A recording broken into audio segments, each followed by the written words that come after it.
Merci beaucoup, Monsieur le Président. Chers collègues, bonjour.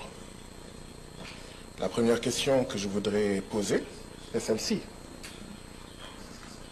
Est-ce que c'est le Parlement, notre Parlement, qui a demandé à ces deux organisations, parce que le Parlement a vu qu'il y avait un besoin et leur a dit « venez exposer devant les députés » ou est-ce que ce sont ces deux organisations qui ont demandé à être invitées pour venir ici?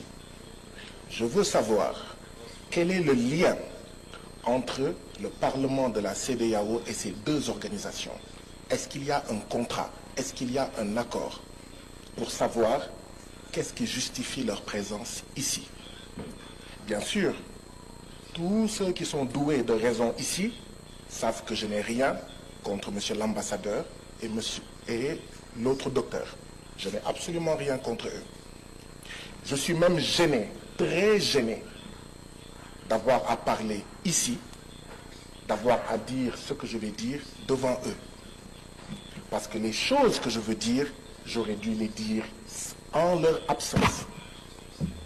Je suis gêné, et je vous dirai tout à l'heure pourquoi je suis gêné de cette séance, de ma présence ici, en la présence des deux organisations.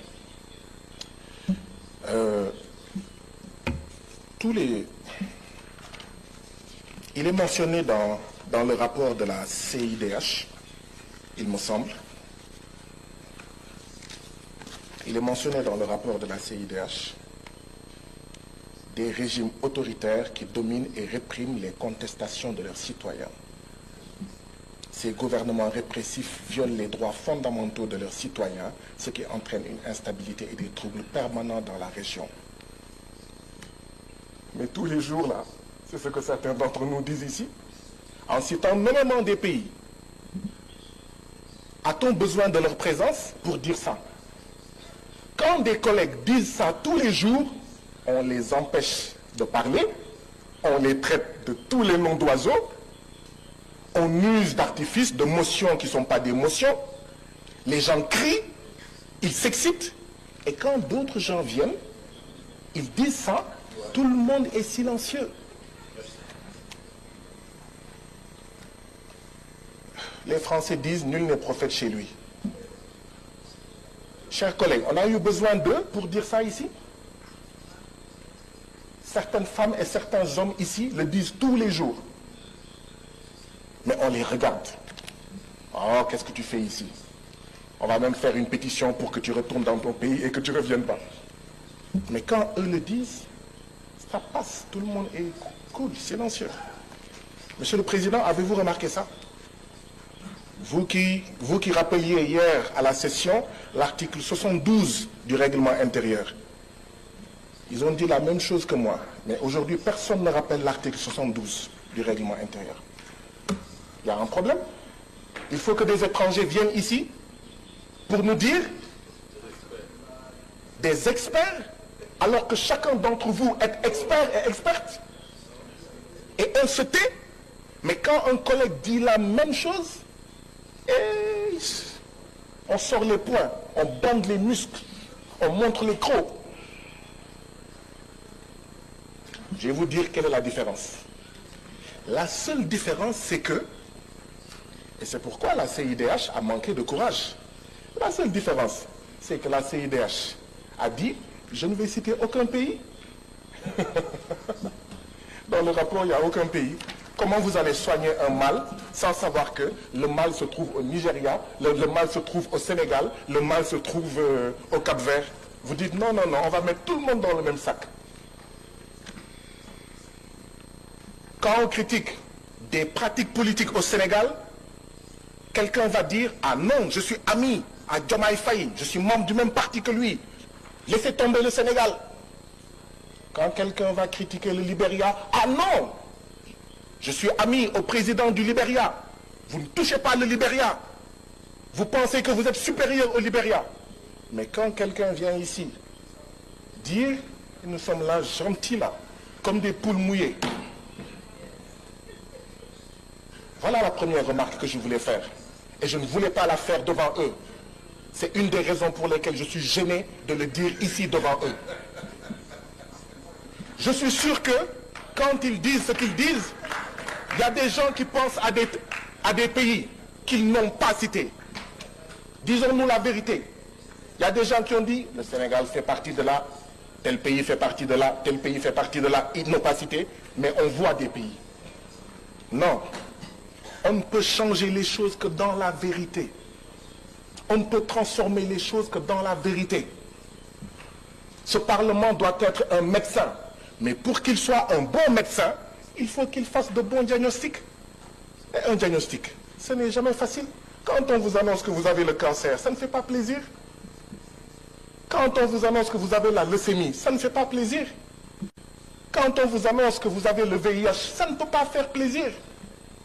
Mais il faut vous le dire pour que vous preniez conscience que voilà le remède que vous voulez prendre, que vous devez prendre si vous voulez guérir. Mais ici, non, je suis désolé. Hier, Monsieur le Président, vous n'avez pas été bon avec moi. Aujourd'hui, vous êtes en train de faire la même chose. Je suis désolé. Vous pouvez même poser cela. Non, mais j'ai remarqué depuis hier, c'est la deuxième fois que vous êtes président dans cette session. Je suis le seul à qui vous faites ça. Je suis le seul à qui vous faites ça. Vous lisez vous donnez des motions qui ne sont pas des motions. Vous rappelez des articles qui n'ont rien à voir avec moi. Si vous m'imposez de m'asseoir, je vais m'asseoir. Mais je tiens à dire devant toute la plénière, je suis le seul à qui je suis le seul que vous traitez comme ça. Pourquoi je suis gêné? Parce qu'on a une organisation dont la capitale se trouve à Washington, qui vient nous parler, nous. Washington, qui a largué la bombe à Hiroshima et à Nagasaki, vient nous parler de droits de l'homme à nous qui n'ont jamais largué de bombe à Hiroshima et à Nagasaki. Une organisation dont la capitale se trouve à Washington, les États-Unis, dont le développement est basé sur le génocide des Indiens et l'esclavage des Noirs, cette organisation-là vient nous parler de droits de l'homme. C'est pour ça que je demande que le Parlement de la CEDEAO nous explique quel est l'accord qu'ils ont avec ces organisations. On a une organisation dont la capitale se trouve en Suisse qui vient nous parler de droits de l'homme. C'est quoi la Suisse? Je donne deux exemples. La Suisse, c'est là où certains de nos dirigeants qui ont volé l'argent du peuple, qui fait qu'on n'a pas de santé, on n'a pas d'éducation, ont caché dans leur banque notre argent. Et une organisation basée dans ce pays-là vient nous donner des leçons de droits de l'homme et nous sommes gentiment assis. La Suisse, c'est le pays où se trouve la société Nestlé qui fait du Nido et du Cerelac avec des taux de sucre supérieurs dans nos pays, avec des taux de sucre faibles au Royaume-Uni et en Allemagne. Vous pensez que ces organisations basées là-bas doivent pouvoir nous parler de droits de l'homme? Non. Ma proposition est celle-ci, Président. Ayons confiance en nous-mêmes, Africains. Il y a des organisations africaines. Il y a des organisations d'Afrique de l'Ouest. Mais il faut les respecter, ne pas les bastonner, ne pas les emprisonner, ne pas les menacer, ne pas les terroriser. Les laisser faire leur job.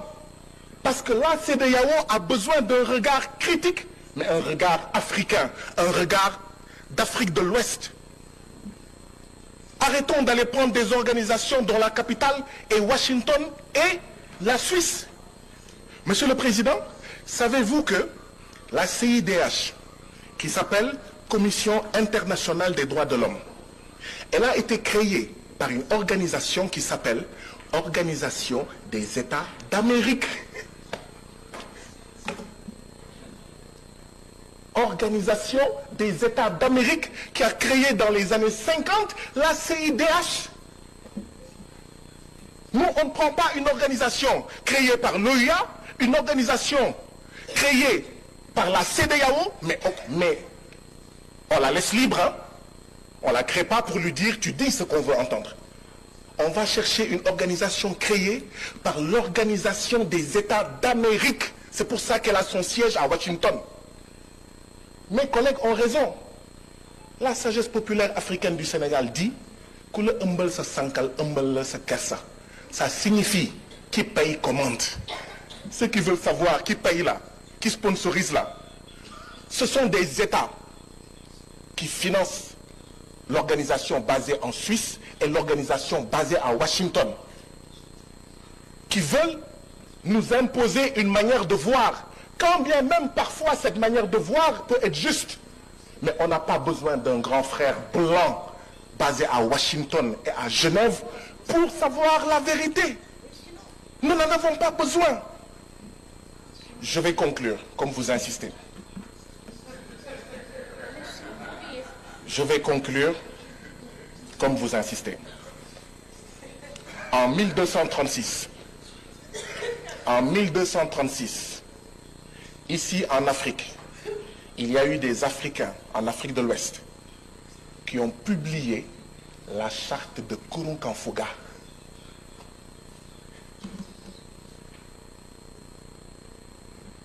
Quand nos femmes et nos mères étaient reines, comme la reine Poukou, comme Aline Sitoé Diatta, la femme blanche aux États-Unis n'avait pas le droit de vote. Si nous n'allons pas leur enseigner les droits de l'homme, ce n'est pas à eux de nous enseigner les droits de l'homme. Ou tout au moins, ils viennent et on va. Ils nous enseignent et on leur enseigne. Il faut faire attention à la colonialisation.